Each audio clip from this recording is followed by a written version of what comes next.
ஃபோஸ்டர்ஸ் headgear வழங்கும் Olympic திருவிழா 2024. Olympic திருவிழா 2024 விறுவிறுப்படைய தொடங்கியிருக்கிறது. இறுதி கட்டத்தை அடைய தொடங்கியிருக்கிறது. இன்னும் 4 நாட்கள் மட்டுமே இந்த உலகமே கொண்டாடும் விளையாட்டு திருவிழா நடைபெற இருக்கிறது. இந்தியா முக்கியமான ஆட்டங்களில் எதிர்வரும் நேரங்களில் விளையாட இருக்கிறது. நேற்றைய தினம் முக்கியமான ஆட்டங்களில் இந்திய வீரர் வீராங்கனைகள் பங்காற்றி இருக்கிறார்கள். முதல் போட்டியாக ஆடவர் டேபிள் டென்னிஸ் போட்டியில் இந்திய அணி காலிறுதி வாய்ப்பை இழந்தது. சீன அணியை எதிர்த்து விளையாடிய இந்தியாவைச் சேர்ந்த தமிழகத்தைச் சேர்ந்த சரத்கமல், ஹர்மித் தேசி மற்றும் மனவ் தாக்கர் ஆகியோர் 0-3 என்ற ஆட்டக்கணக்கில் தோல்வியடைந்து காலிறுதி வாய்ப்பை இழந்தது.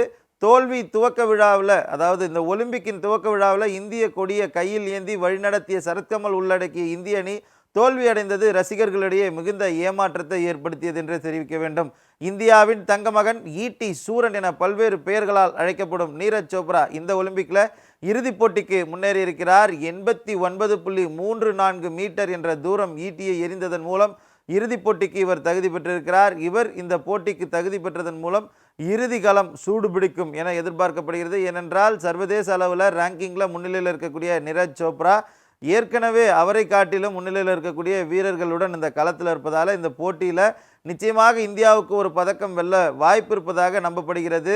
அதற்கு அடுத்த மிக முக்கிய போட்டியில் காலையில் ரவுண்ட் ஆஃப் 16 தொடங்கி நேற்றைய தினத்தில் 3 வெற்றிகளை பெற்று இறுதிப் போட்டிக்கு வீராங்கனை வினேஷ் போகத் தகுதி பெற்று இந்தியாவுக்கு மேலும் ஒரு பதக்கத்தை உறுதி செய்திருக்கிறார். ஒலிம்பிக்கில் மல்யுத்த போட்டியில் இறுதிப் போட்டிக்கு முன்னேறிய முதல் இந்திய வீராங்கனை என்ற சாதனையை வினேஷ் போகத் படைத்திருக்கிறார். அரையிறுதிப் போட்டியில் 5-0 என்ற புள்ளி கணக்கில் கியூபா வீராங்கனையை வீழ்த்தி இறுதிப் போட்டிக்கு முன்னேறியதன் மூலமாக இந்தியாவிற்கு குத்துச்சண்டையில் தங்கம் அல்லது வெள்ளி பதக்கம் என்பது தற்போதுக்கு உறுதியாகி இருக்கிறது. ரியோ மற்றும் டோக்கியோ ஒலிம்பிக் போட்டியில் காலிறுதிப் போட்டியுடன் வெளியேறிய போகத் தற்போது பாரிஸ் ஒலிம்பிக் போட்டியில் இறுதிப் போட்டிக்கு முன்னேறி இருக்கிறார்.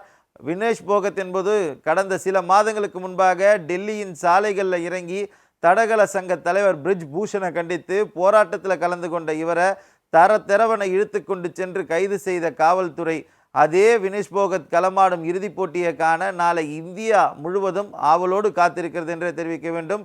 இதுதான் ஒரு வீராங்கனை சொல்லும் ஆகச்சிறந்த பாடம், ஆகச்சிறந்த பதிலாக இருக்க முடியும்.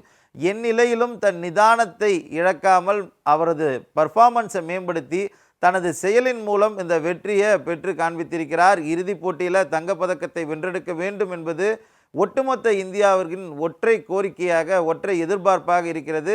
நிச்சயமாக இறுதிப் போட்டிக்கு முன்னேறிவிடும் என நம்பப்பட்ட இந்திய ஆடவர் ஹாக்கி அணி ஜெர்மனியிடம் 3-2 என்ற கோல் கணக்கில் தோல்வியடைந்து பெருத்த ஏமாற்றத்தை அளித்திருக்கிறது.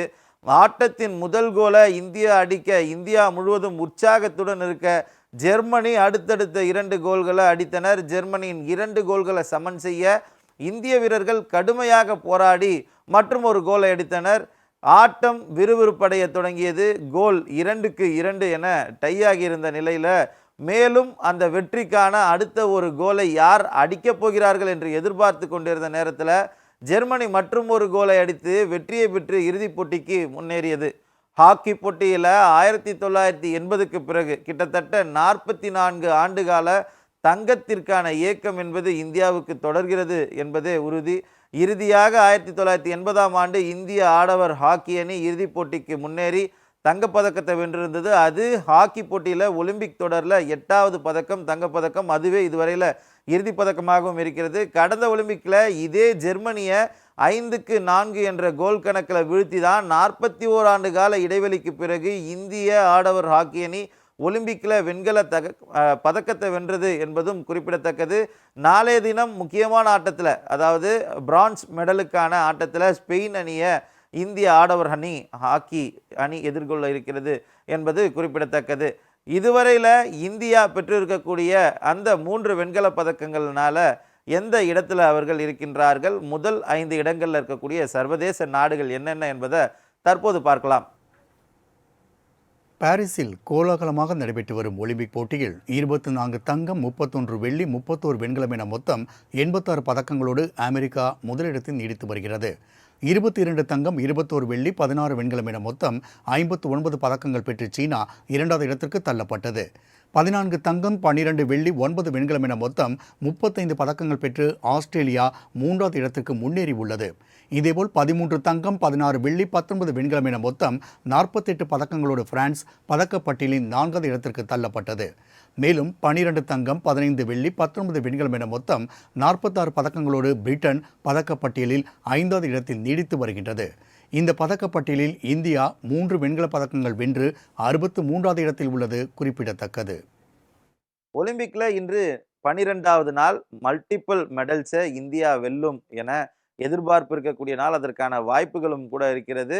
காலை 11 மணிக்கு இந்தியாவுக்கான போட்டிகள் தொடங்கிறது. மாரத்தான் ரேஸ் வாக் மிக்சட் தொடர் ஓட்டத்தில் இந்தியா சார்பில் பிரியங்கா மற்றும் சுராஜ் பன்வர் ஆகியோர் இறுதிப் போட்டியில் பங்கேற்கின்றனர். இந்த போட்டியின் அவர்கள் வெற்றி பெறும் பட்சத்தில் இந்தியாவுக்கு இந்த ஒலிம்பிக்ல தடகளத்துல முதல் பதக்கத்தை அவர்கள் பெற்று தருவார்கள் என எதிர்பார்ப்பு எகிரியிருக்கிறது. 12:30 மணிக்கு மகளிருக்கான இண்டிவிஜுவல் ஸ்ட்ரோக் பிளே கோல்ஃப் போட்டியில முதல் சுற்றுல அதித்தி அசோக் மற்றும் திஷா தாகர் ஆகியோர் களம் காண்கின்றனர். மேலும் ஒரு போட்டியில 1:30 மணிக்கு மகளிருக்கான டேபிள் டென்னிஸ் போட்டி மானிகா பத்ரா, ஸ்ரீஜா அக்குல்லா மற்றும் அர்ச்சனா காமத் ஆகியோர் இருக்கக்கூடிய பலம் வாய்ந்த அணி ரவுண்ட் ஆஃப் 16 முடிச்சு காலிறுதி போட்டிக்கு தகுதி பெற்றிருக்கின்றனர். அவர்கள் காலிறுதி போட்டியில வெற்றி பெறும் பட்சத்தில் அரையிறுதி போட்டியில நாளைய தினத்தில் அவர்கள் விளையாடுவார்கள். மேலும் ஒரு பதக்கம் இந்த டேபிள் டென்னிஸ் போட்டியிலிருந்து இந்த ஒலிம்பிக்ல முதல் பதக்கமாக கிடைக்குமா என்ற எதிர்பார்ப்பும் இருக்கிறது. தொடர்ந்து அடுத்தபடியாக 1:35 மணிக்கு ஆடவருக்கான உயரம் தாண்டுதல் போட்டியில தகுதி சுற்றுல இந்திய வீரர் சர்வேஷ் அனில் குஷாரே களம் காண்கிறார்.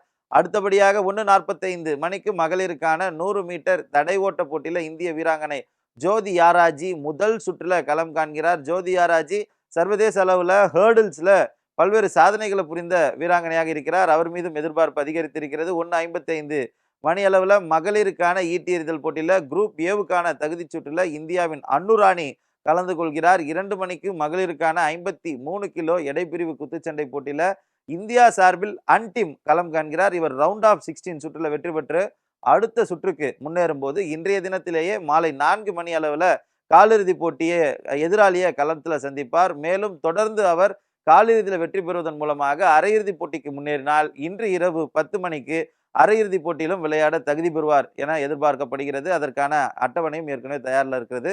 இரவு 10:45 மணிக்கு ஆடவருக்கான ட்ரிபிள் ஜம்ப் தகுதி சுற்றுல அப்துல்லா மற்றும் பிரவீன் சித்திரவேல் ஆகியோர் கலந்து கொள்கின்றனர். பிரவீன் சித்திரவேல் தமிழகத்தை சேர்ந்தவர் என்பது குறிப்பிடத்தக்கது. தமிழகத்தை எஸ்டிஏடியின் கீழே நடைபெறக்கூடிய எலை திட்டத்தின் கீழே அவர் பயிற்சி பெற்றிருக்கிறார் என்பதும் கூடுதல் சிறப்பாக பார்க்கப்படுகிறது.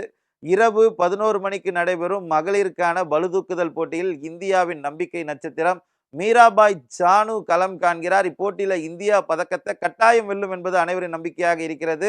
அதற்கடுத்தபடியாக மற்றொரு முக்கியமான போட்டியில நள்ளிரவு 12:30 மணிக்கு மகளிருக்கான 50 கிலோ எடைப்பிரிவு ஃப்ரீ ஸ்டைல் குத்துச்சண்டை போட்டியில இந்தியாவுக்கு நிச்சயமாக தங்கப்பதக்கத்தை வென்று தருவார் என எதிர்பார்க்கப்படும் வினோஷ் போகத்தின் இறுதி ஆட்டம் நடைபெற இருக்கிறது. அமெரிக்க வீராங்கனை எதிர்த்து இந்த போட்டி நடைபெற உள்ள நிலையில போட்டிக்கான எதிர்பார்ப்பு உச்சத்தை ஏற்றிருக்கிறது. ஏனென்றால் வினேஷ் போகத் நேற்றைய தினம் கடந்து வந்த பாதை என்பது ஏற்கனவே 4 முறை ஒலிம்பிக் சாம்பியனை வீழ்த்தி அடுத்தடுத்த போட்டிகளில் அவரை விட பலம் பொருந்திய சர்வதேச அளவில் ரேங்கிங்கில் உயரத்தில் இருக்கக்கூடிய வீராங்கனைகளை வீழ்த்தி இந்த இறுதிப் போட்டிக்கு வந்திருக்கிறார்.